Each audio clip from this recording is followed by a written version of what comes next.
Atención. Hoy toca un tema crucial y profundamente relevante para nuestra fe. En las últimas décadas, hemos visto surgir grupos que, bajo la autopercepción de evangélicos, rechazan nada menos que la doctrina de la Trinidad. ¿Cómo es posible que una verdad tan central esté siendo tan mal entendida? Esto no solo nos obliga a reflexionar, sino a defender con claridad esta piedra angular de la fe cristiana. Históricamente, los antitrinitarios se dividen en dos grandes categorías. Por un lado, están quienes afirman la unidad de Dios, pero niegan la naturaleza divina de Jesucristo y del Espíritu Santo, reservando esta divinidad únicamente al Padre. Por otro lado, están quienes reconocen la divinidad de las tres personas, pero diluyen las distinciones eternas entre el Padre, el Hijo y el Espíritu Santo, reduciéndolas a roles temporales y negando su coexistencia eterna y simultánea. Ambos errores, aunque buscan preservar el monoteísmo, terminan socavando profundamente la verdad del cristianismo y abriendo la puerta a graves herejías. Pero este es un tema demasiado grande para abordarlo en un solo video. Por eso, hoy damos inicio a una serie donde exploraremos, paso a paso, la Trinidad en la revelación bíblica. No lo haremos desde el dogma, sino desde la misma naturaleza de Dios tal como se revela en las Escrituras. ¿Por qué? Porque el malentendido o la ignorancia acerca de esta doctrina son las raíces de la confusión y las falsas enseñanzas sobre la naturaleza de Dios. Bienvenidos a En Cristo, con su amigo y hermano Mario Cortés. Hoy damos el primer paso en esta serie, 3 = 1. Si este tema te apasiona, si has buscado respuestas sin encontrarlas, este video es para ti. Quédate hasta el final, porque vamos a desglosar conceptos esenciales que transformarán tu manera de comprender a Dios. Antes de empezar, permíteme agradecerte por estar aquí, por tus valiosos comentarios que enriquecen esta comunidad y por apoyarnos con tu me gusta y activando la campanita para no perderte ninguno de nuestros contenidos.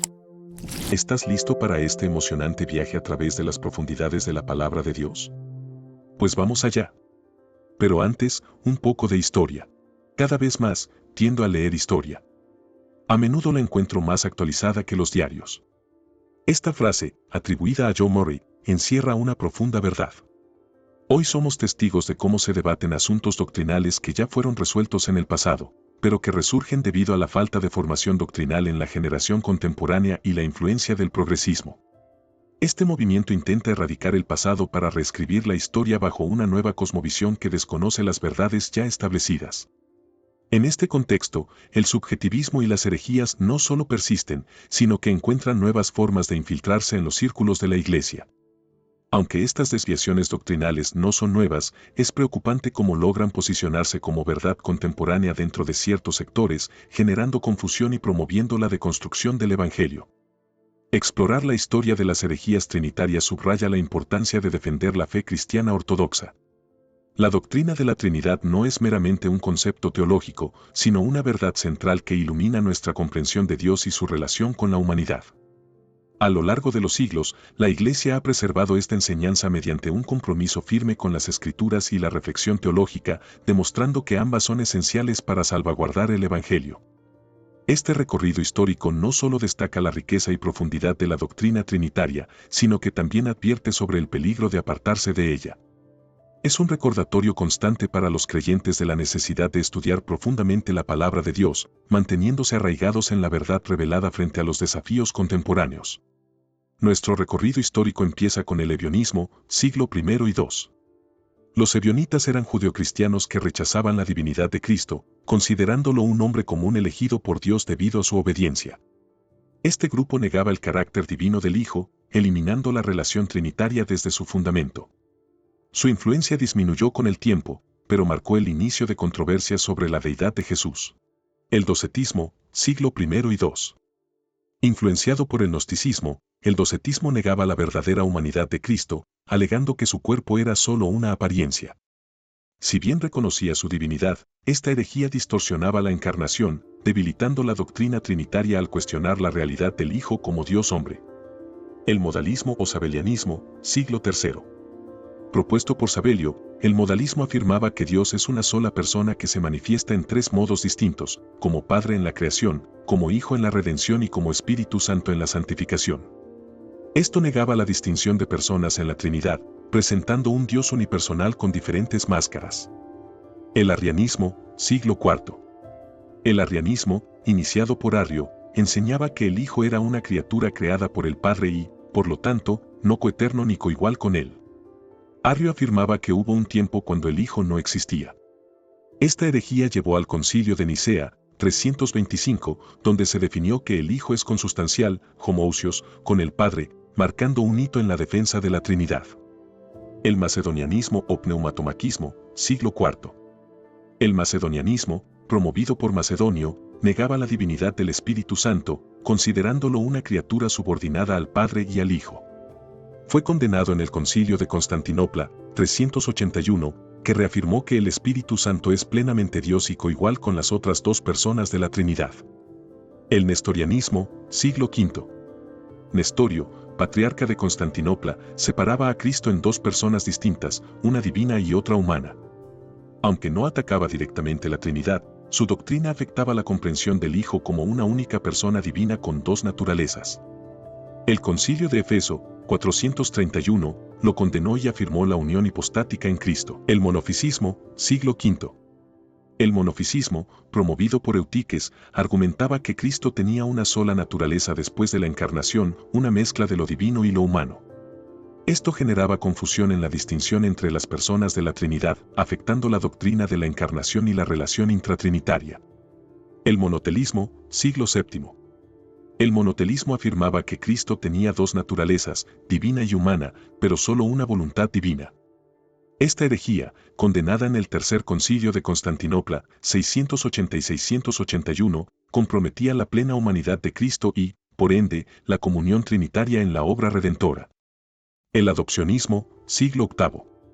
Esta doctrina enseñaba que Jesús era un hombre común adoptado como hijo de Dios en su bautismo.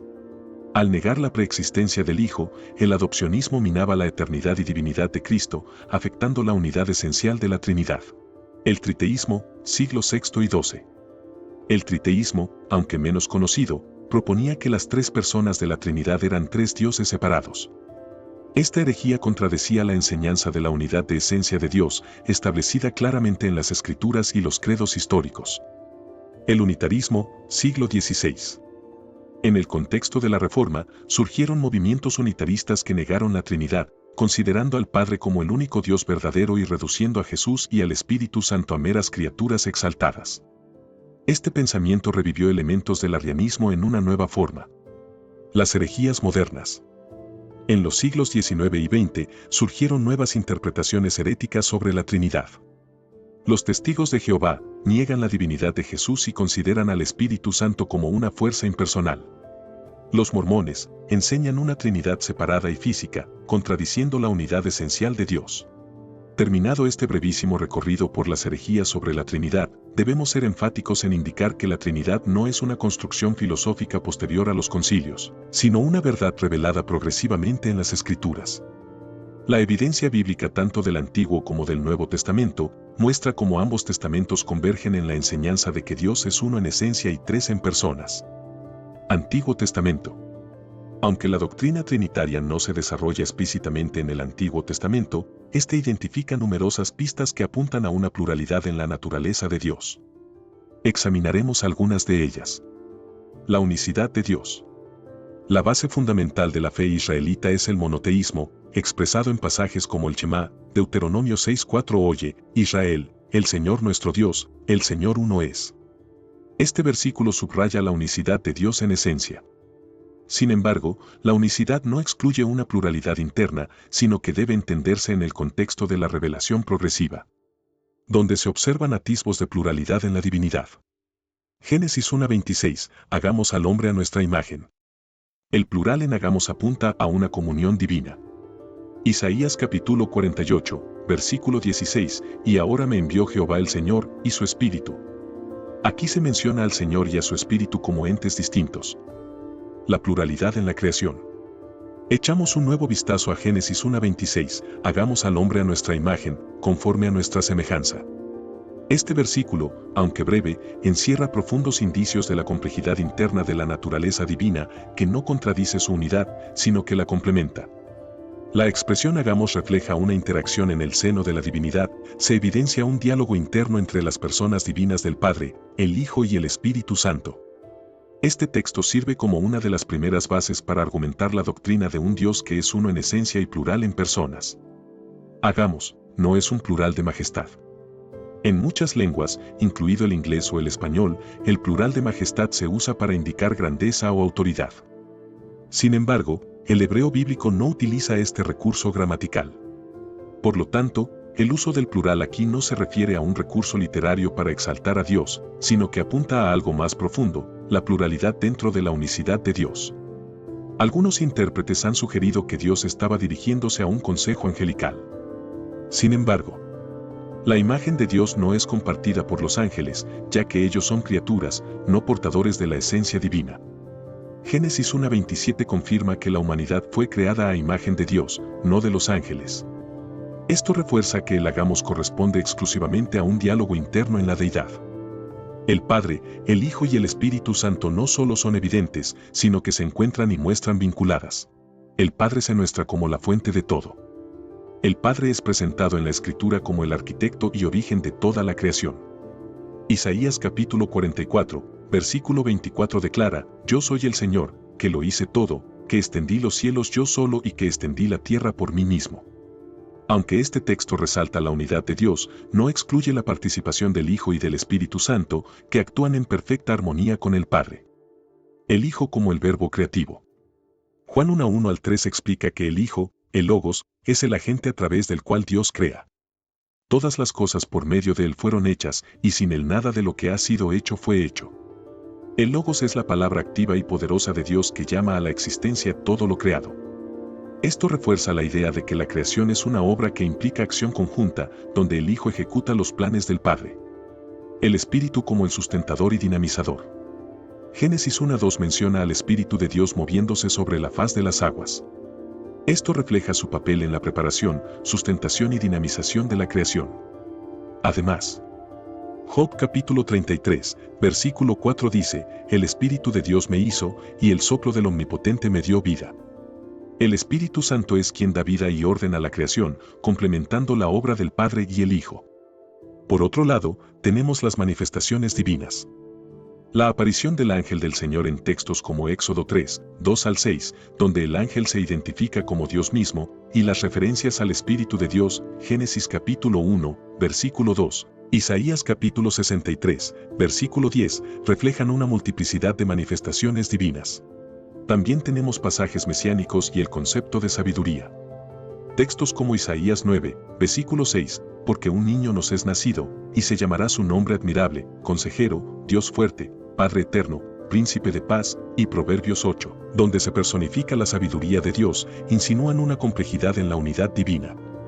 El Nuevo Testamento revela con claridad lo que en el Antiguo Testamento era anticipado.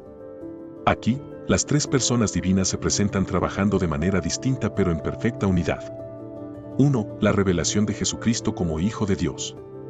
Textos como Juan 1, 1-3 presentan al Hijo como el Logos eterno, quien estaba con Dios y era Dios. La encarnación, Juan 1:14, revela a Dios en la persona del Hijo, estableciendo claramente su divinidad y su relación con el Padre. 2. La manifestación de la Trinidad en el bautismo de Jesús. En Mateo 3, 16-17, las tres personas de la Trinidad actúan simultáneamente, el Hijo es bautizado, el Espíritu desciende en forma de paloma y el Padre habla desde los cielos. Este evento es considerado una de las pruebas más contundentes de la doctrina trinitaria. 3. La Gran Comisión. Mateo 28, versículo 19 es fundamental. Por tanto, id y haced discípulos a todas las naciones, bautizándolos en el nombre del Padre, y del Hijo, y del Espíritu Santo. La cueva subraya que la expresión en el nombre, singular, muestra la unidad de esencia, mientras que la enumeración de las tres personas indica su distinción. 4. Las epístolas. En textos como 2 Corintios 13, versículo 14, la gracia del Señor Jesucristo, el amor de Dios y la comunión del Espíritu Santo sean con todos vosotros, Pablo presenta la Trinidad de forma práctica, vinculando a cada persona divina con una obra específica en la vida del creyente. La doctrina de la Trinidad es un misterio profundo y esencial para nuestra comprensión de Dios y su obra redentora. Este tema no es solo teológico, sino profundamente práctico, ya que afecta nuestra relación con Él y nuestra manera de vivir como sus hijos. Como hemos visto, la Trinidad no es una invención humana ni una construcción filosófica, sino una verdad revelada en las Escrituras que ilumina nuestra fe y nos guía hacia una adoración plena y verdadera. Este primer acercamiento a las bases bíblicas e históricas de la Trinidad busca motivarte a profundizar en el estudio de este tema tan crucial. En próximos capítulos, seguiremos desglosando esta verdad, explorando su impacto en nuestra vida personal y en la misión de la Iglesia. Así que te invito a que no te pierdas el próximo episodio. Mientras tanto, dedica tiempo a reflexionar y escudriñar la palabra de Dios. Este es un viaje que no solo enriquecerá tu entendimiento, sino que también transformará tu manera de relacionarte con el Dios uno y trino. Nos vemos en el siguiente capítulo. Bendiciones.